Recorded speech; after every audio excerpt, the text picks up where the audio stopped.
Hello guys! Welcome. Collective reading tayo ngayon. So, titingnan natin kung ano yung situation ng person mo. Babalik ba to or lalayo na ng lubusan? So, titingnan natin kung anong magaganap. Okay? So, start na tayo. So, be open-minded. Hindi halos lahat makaresonate. Thank you nga po pala sa mga nagsusubscribe, sa mga bumabalik. Maraming pong salamat. So, babalik ba siya or tuluyan ng lalayo? Kumbaga, letting go versus comeback, okay? So, titingnan natin kung may mangyayari pa sa inyo. Give me the message. Babalik ba to or tuluyan ng lalayo?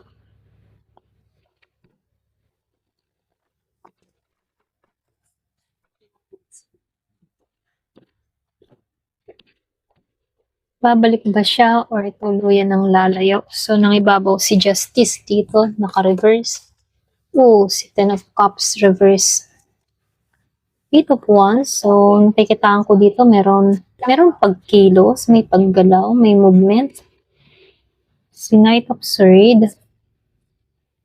Nine of Wands reverse. The Hermit upright. Hierophant reverse. Ayan. So, ayusin ko lang ha. So, dito, meron akong nakikita dito na Libra, Scorpio, Cancer, and Pisces. Aries, Leo, Sagittarius. Merong Virgo, Libra, Gemini, Aquarius. Taurus, Capricorn. Malakas ang Taurus. Malakas dito ang Libra. Malakas ang Virgo. So, meron din akong nakikita ang Scorpio, Cancer, and Pisces. Halos lahat andito, no? So, nangingibabaw lang dito si Virgo, si Taurus. Kung meron kang kadiling na ganito. Ayan. So, start na tayo. So, dito, no? Kung babalik pa ba siya or tuluyan ng lalayo. Pero tandaan nyo, ha? Na yung tarot na pagbabasa natin ay energy reading lamang, ano? Hindi ito fix sa future, no? May free will pa rin tayo na gumawa, okay, ng hakbang or magdesisyon, ano? Kasi may time na ang tao ay nagbabago ng energy, okay? So, dito, nakikitaan ko lang dito sa Justice, ano? Yan dito sa Ten of Cups. Ayan. So, itong dalawang to. Kumbaga dito, ito yung malakas na indikasyon na may imbalance or pwedeng hindi pagkakaintindihan sa madaling salita, no? Pagdating sa relationship nyo.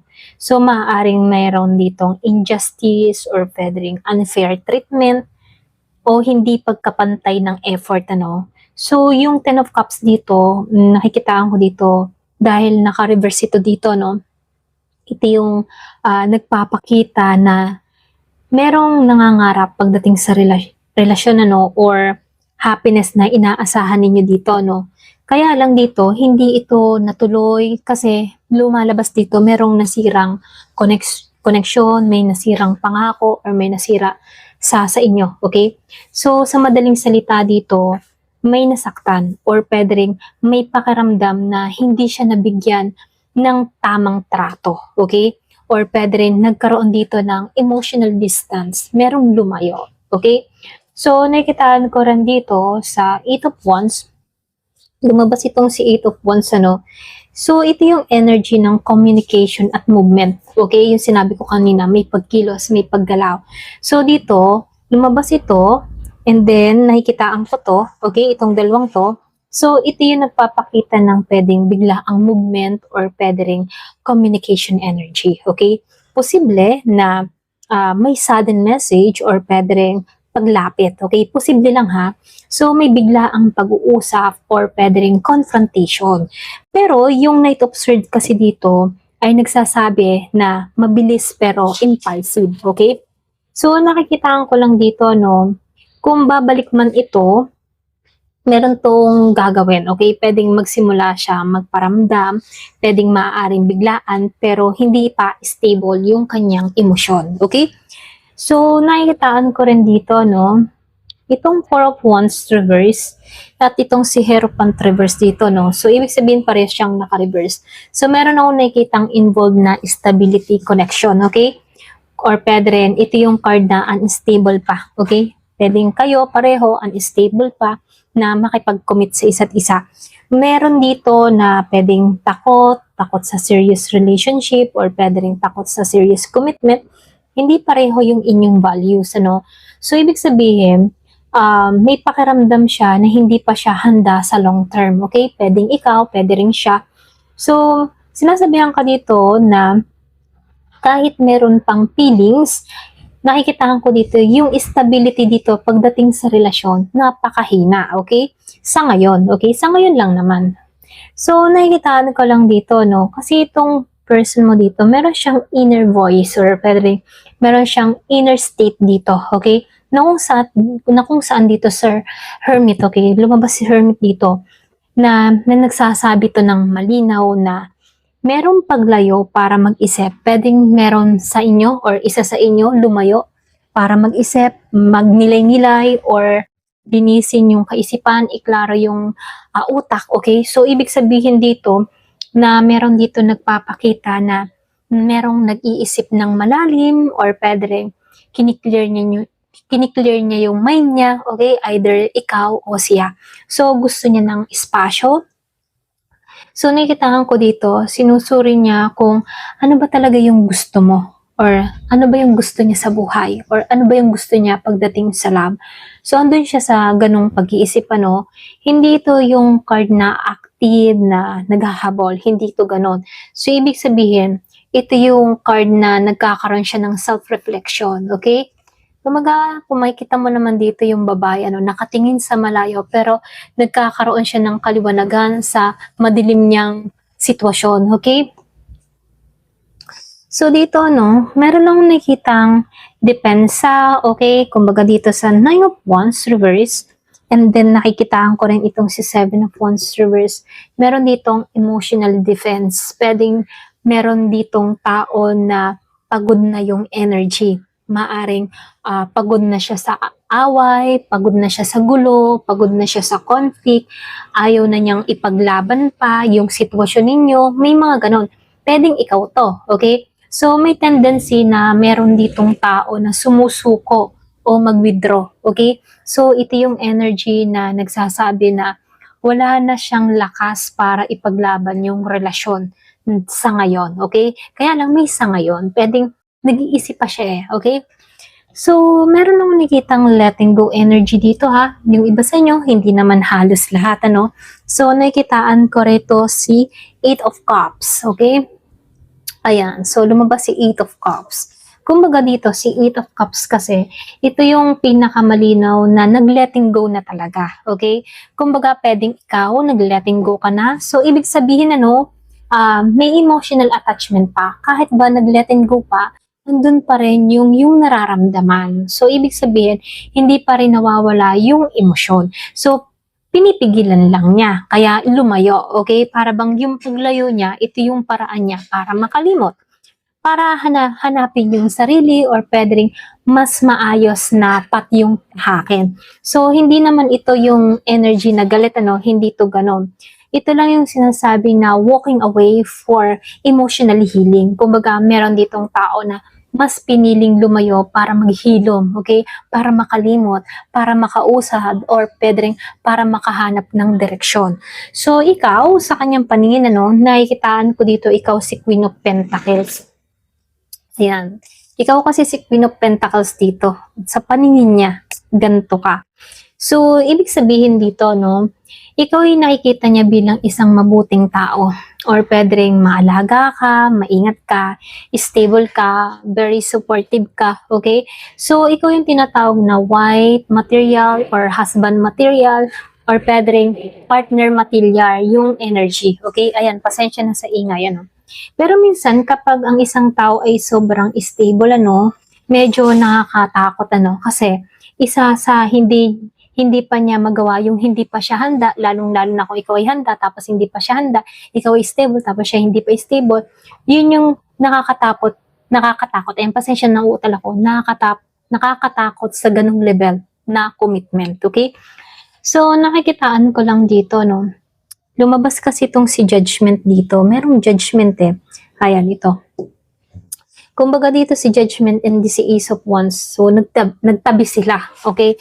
Pareho pang naka-reverse. So, ibig sabihin dito, no, nagpapakita ito sa ngayon. Sa ngayon na meron ditong yung bang tipo na merong unfinished karma or pwedeng hindi pa siya ready na harapin ka. So, ibig sabihin, walang malinaw na rebirth or reconciliation or restart na relationship, wala pang ganun. Kaya lang dito si Ace of Wands reverse kasi, ito yung nagpapakita na wala talagang bagong simula na nangyayari sa inyo ngayon. Okay?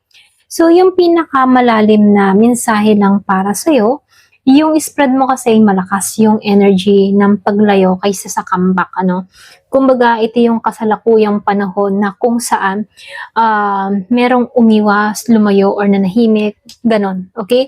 Pwedeng ikaw or pwedeng siya, so meron lang nakitang lumayo.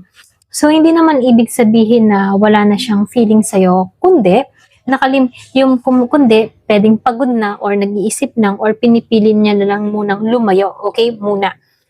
Hindi ka nakalimutan nito, okay? Kaya lang, mas pinili niya lang munang lumayo. So, kung babalik man ito, nakikitaan ko dito, maaaring communication dito sa Eight of Wands, kung babalik man. So, maaaring ito pwedeng usapan or pwedeng closure, maalin doon na usapan, closure, or hindi agad relationship comeback, So, ito lang nakikita ko. So, dito, mas nakita ko lang dito na merong nasirang balanse pagdating sa relationship. Posible, mag-message siya or kumontak ka, pero hindi yung comeback na talagang mananatili sa'yo. Hindi ganon. Pwedeng mga musa lang or pwedeng meron lang gustong closure, Pero sa pagdating sa emotional niya, mas pinipili niya muna yung distance or pwedeng yung mag-self-reflection, okay? So, nakikita ko dito sa ngayon, meron siyang direksyon na i-letting go ka, okay, kaysa magkita. Ayan, ito lang nakikita ko or pwede rin ikaw, mas pinipili mo munang mag-letting go kaysa makipagkita dito. Maalin sa inyong dalawa, okay? So, titingnan natin kung meron ba siyang babae sa buhay niya or meron ba siyang lalaki sa buhay niya, okay? Ayan, so titingnan natin kung meron ba siyang bago. Ayan, sa madaling salita, bago. Meron ba siyang bago sa buhay niya? Give me the message. Meron ba siyang bago sa buhay niya? Meron ba ditong ibang babaeng energy or meron bang ibang lalaking energy, ganyan? So, tingnan lang natin. So, hindi halos lahat makaka-resonate, So, be open-minded na lamang po. Lumabas si Damol. Ayan, pasensya ang ingay ng tricycle. Minsan kasi nakaka-irita din yung tunog ng tricycle. Ayan. So, tingnan natin kung merong bago. Kung merong bago siya. Ayan. Oh, lumabas si The Lover's Reverse. So, dito, meron akong nakikitang may pagtatago or hindi pa klaro. Dito sa Damon, Kumbaga, meron akong nakikitang misteryo or secret energy. Ibig sabihin lang dito, meron tong mga bagay na hindi niya sinabi or hindi mo alam before or meron tong mga sekreto sa'yo. Nakikitaan ko dito merong confusion. Yung nararamdaman dito. Posible na yung iba sa inyo pwedeng merong ibang taong involved. Ito lang nakikita ko dito, So, hindi pa ito lantaran. Ito lang nakikita ko. Pwedeng merong milihim, merong itinagong tao, or merong ayun, yun na nga, yung sinabi ko kanina, Kasi dito sa The Moon, and dito sa The High Priestess, Kadalasan kasi, pag lumalabas to, merong secret, okay? Pwedeng secret connection or silent attraction. Ito lang nakikita ko dito. Merong mga tinago. Hindi pa naman totally sarado yung past. Ito lang nakikita ko dito sa The World. So, ikaw yung past ng tao na to, hindi ka pa totally sarado dito. Kaya lang dahil lumabas si Three of Swords reverse dito in The World, dito, ito yung nagpapakita na hindi pa siya fully healed sa heartbreak Or pwede rin bago ka dumating sa buhay ng tao na to, meron siyang nakaraan na hindi pa siya totally healed. Meron akong nakitang unfinished emotional cycle, ano. Kasi dito sa Three of Swords dito, naka-reverse siya. So, ito yung energy ng pagre-recover mula sa mga masasakit na karanasan o kaya maaring nag-heal pa siya mula sa past relationship niya. Ibig sabihin lang naman ito, kahit may mga bagong tao na pumapasok sa paligid niya, no, hindi pa siya emotionally ready, okay, pagdating sa seryosong relasyon. Ito lang nakikita ko, hindi pa siya ready. Kaya lang dito sa Ace of Pentacles, ano, ito lamang yung nagiging problema.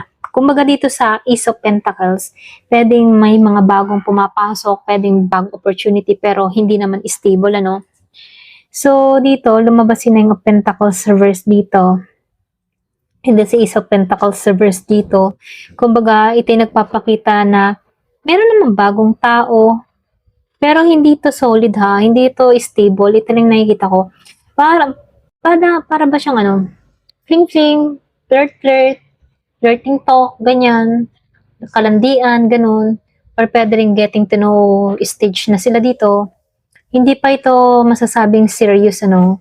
Kasi dito sa Nine of Pentacles reverse, minsan lumalabas kapag ang isang tao, ano, yung bang tipo na naghahanap pa siya ng validation or companionship pero hindi pa ready mag-commit, ganon, okay? So, nakikitaan ko dito yung direction niya, okay, yung energy niya dito sa The Chariot. Lumabas si The Chariot. Kumbaga dito sa The Chariot, dito, and then nakikitaan ko rin dito si Four of Swords dito, no? So, ito yung nagpapakita na sinusubukan niyang mag-move forward sa buhay niya. Ito rin nakikita ko. Gusto niyang lumabas sa healing phase. Kasi dito sa Four of Swords reverse, ano, ito yung energy ng restlessness eh. Kumbaga, para bang gusto niyang mag-move on pero hindi pa talaga siya fully okay. Ito rin nakikita ko dito. Yung iba sa inyo, meron akong nakikitang communication energy dito sa Eight of Wands reverse. And dito sa Three of Wands reverse. Para bang pareha pa rin to, no?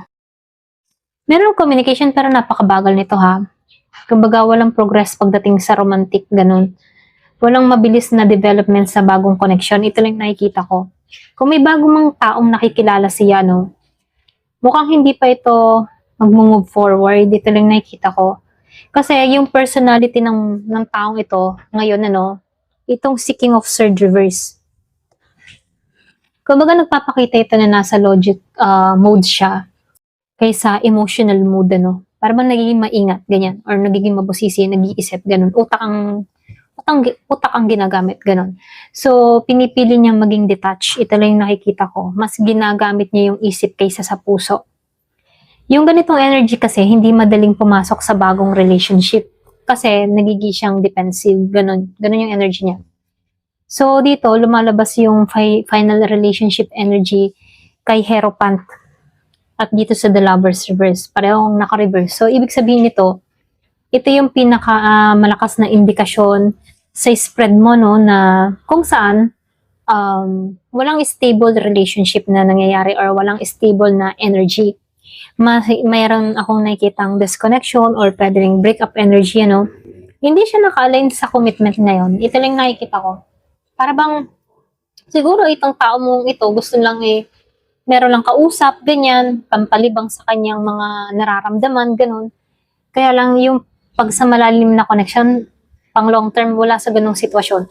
So, meron ako nakikitang secret na mga bagay na hindi mo alam sa life niya. Ito lang nakikita ko. Pwedeng wala kang pang balita or wala ka pang nakikitang proof, ano.